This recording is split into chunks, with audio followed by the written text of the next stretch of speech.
Па не би можел да се сложам. Јас точно е тоа дека го пратам, односно сум дел од процесот за европска интеграција или процесот за проширување од самиот почеток 1996 година, тоа значи од минатиот век.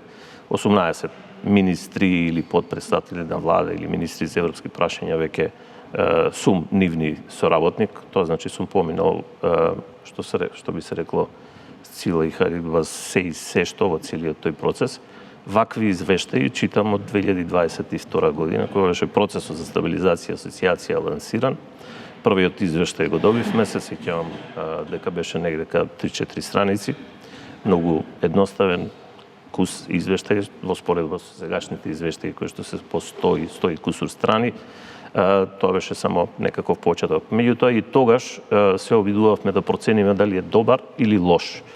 И секоја година, кога се објавува извештајот, секогаш имате некои кои го ценат како лош, некои кои го ценат како добар, или помалку добар, или помалку лош.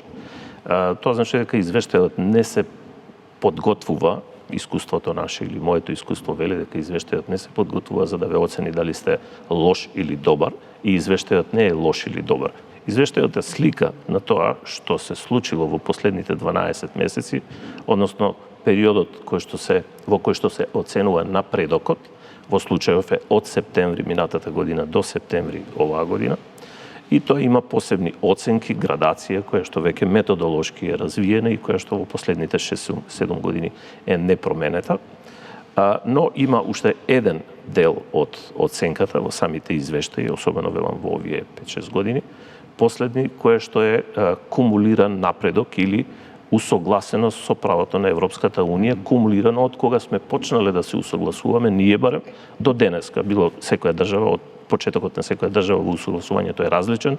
Ние имаме најдолг стаж, најдолг период, бидејќи сме први кои потпишаа спогодбата за... Тоа сигурно имаме